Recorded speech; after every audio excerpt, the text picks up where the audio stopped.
Jonas rode at a leisurely pace, glancing at the bike ports beside the building to see if he could spot Asher's. He didn't often do his volunteer hours with his friend because Asher frequently fooled around and made serious work a little difficult. But now, with 12 coming so soon and the volunteer hours ending, it didn't seem to matter. The freedom to choose where to spend those hours had always seemed a wonderful luxury to Jonas. Other hours of the day were so carefully regulated. He remembered when he had become an 8, as Lily would do shortly, and had been faced with that freedom of choice. The 8s always set out on their first volunteer hour a little nervously, giggling and staying in groups of friends. They almost invariably did their hours on recreation duty first, helping with the younger ones in a place where they still felt comfortable.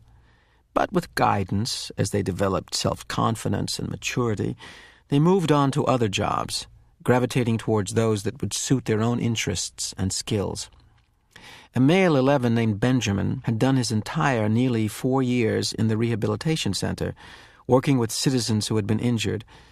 It was rumored that he was as skilled now as the rehabilitation directors themselves, and that he had even developed some machines and methods to hasten rehabilitation. There was no doubt that Benjamin would receive his assignment to that field, and would probably be permitted to bypass most of the training. Jonas was impressed by the things Benjamin had achieved. He knew him, of course, since they had always been groupmates, but they had never talked about the boy's accomplishments because such a conversation would have been awkward for Benjamin. There was never any comfortable way to mention or discuss one's successes without breaking the rule against bragging, even if one didn't mean to. It was a minor rule, rather like rudeness, punishable only by gentle chastisement, but still. Better to steer clear of an occasion governed by a rule which would be so easy to break. The area of dwellings behind him, Jonas rode past the community structures, hoping to spot Asher's bicycle parked beside one of the small factories or office buildings. He passed the child care center, where Lily stayed after school, and the play areas surrounding it. He rode through the central plaza and the large auditorium where public meetings were held. Jonas slowed and looked at the name tags on the bicycles lined up outside the nurturing center. Then he checked those outside food distribution. It was always fun to help with the deliveries, and he hoped he would find his friend there so that they could go together on the daily rounds, carrying the cartons of supplies into the dwellings of the community. But he finally found Asher's bicycle, leaning as usual instead of upright in its port, as it should have been, at the house of the old. There was only one other child's bicycle there, that of a female 11 named Fiona. Jonas liked Fiona. She was a good student, quiet and polite, but she had a sense of fun as well, and it didn't surprise him that she was working with Asher today. He parked his bicycle neatly in the port beside theirs and entered the building. "Hello, Jonas," the attendant at the front desk said. She handed him the sign-up sheet and stamped her own official seal beside his signature. All of his volunteer hours would be carefully tabulated at the Hall of Open Records. Once, long ago, it was whispered among the children, and 11 had arrived at the ceremony of 12 only to hear a public announcement that he had not completed the required number of volunteer hours and would not, therefore, be given his assignment. He had been permitted an additional month in which to complete the hours, and then given his assignment privately, with no applause, no celebration, a disgrace that had clouded his entire future. "It's good to have some volunteers here today," the attendant told him. "We celebrated a release this morning, and that always throws the schedule off a little, so things get backed up." She looked at a printed sheet. "Let's see. Asher and Fiona are helping in the bathing room. Why don't you join them there? You know where it is, don't you?" Jonas nodded, thanked her, and walked down the long hallway. He glanced into the rooms on either side. The old were sitting quietly, some visiting and talking with one another, others doing handwork and simple crafts. A few were asleep. Each room was comfortably furnished, the floors covered with thick carpeting. It was a serene and slow-paced place, unlike the busy centers of manufacture and distribution where the daily work of the community occurred. Jonas was glad that he had, over the years, chosen to do his hours in a variety of places so that he could experience the differences. He realized, though, that not focusing on one area meant he was left with not the slightest idea, not even a guess, of what his assignment would be. He laughed softly. Thinking about the ceremony again, Jonas? He teased himself. But he suspected that with the date so near, probably all of his friends were too. He passed a caretaker walking slowly with one of the old in the hall. "Hello, Jonas," the young uniformed man said, smiling pleasantly. The woman beside him, whose arm he held, was hunched over as she shuffled along in her soft slippers. She looked toward Jonas and smiled, but her dark eyes were clouded and blank. He realized that she was blind. He entered the bathing room with its warm, moist air and scent of cleansing lotions. He removed his tunic, hung it carefully on a wall hook, and put on the volunteer's smock that was folded on a shelf. "Hi, Jonas!"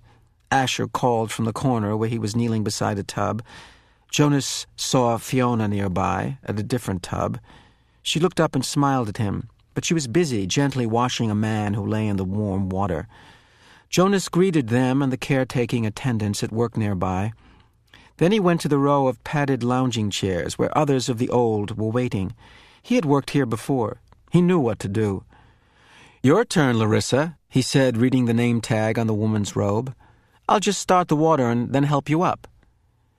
He pressed the button on a nearby empty tub and watched as the warm water flowed in through the many small openings on the sides. The tub would be filled in a minute, and the water flow would stop automatically. He helped the woman from the chair, led her to the tub, removed her robe, and steadied her with his hand on her arm as she stepped in and lowered herself. She leaned back and sighed with pleasure, her head on a soft cushioned headrest. "Comfortable?" he asked, and she nodded, her eyes closed. Jonas squeezed cleansing lotion onto the clean sponge at the edge of the tub and began to wash her frail body.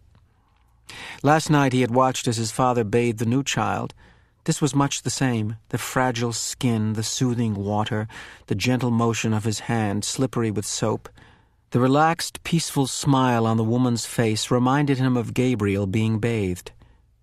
And the nakedness, too. It was against the rules for children or adults to look at another's nakedness. But the rule did not apply to new children or the old. Jonas was glad. It was a nuisance to keep oneself covered while changing for games, and the required apology if one had by mistake glimpsed another's body was always awkward. He couldn't see why it was necessary.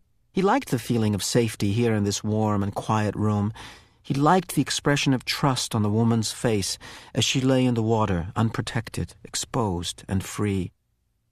From the corner of his eye, he could see his friend Fiona help the old man from the tub and tenderly pat his thin, naked body dry with an absorbent cloth. She helped him into his robe. Jonas thought Larissa had drifted into sleep, as the old often did, and he was careful to keep his motions steady and gentle so he wouldn't wake her. He was surprised when she spoke, her eyes still closed. "This morning we celebrated the release of Roberto," she told him. "It was wonderful." "I knew Roberto," Jonas said. "I helped with his feeding the last time I was here, just a few weeks ago. He was a very interesting man." Larissa opened her eyes happily. "They told his whole life before they released him," she said. "They always do. But to be honest," she whispered with a mischievous look, "some of the tellings are a little boring. I've even seen some of the old fall asleep during tellings. When they released Edna recently, did you know Edna?" Jonas shook his head.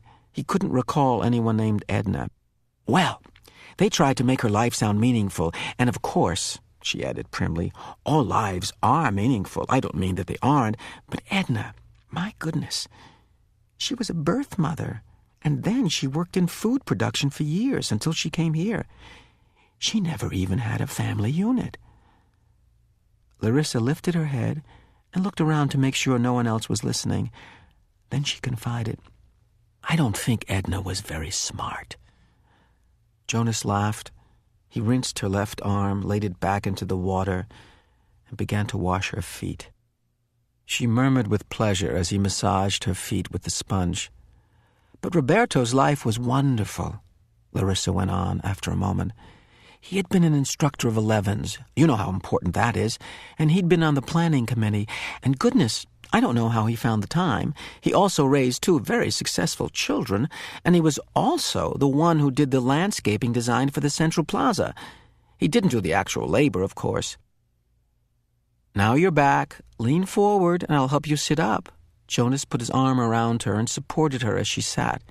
He squeezed the sponge against her back and began to rub her sharp-boned shoulders.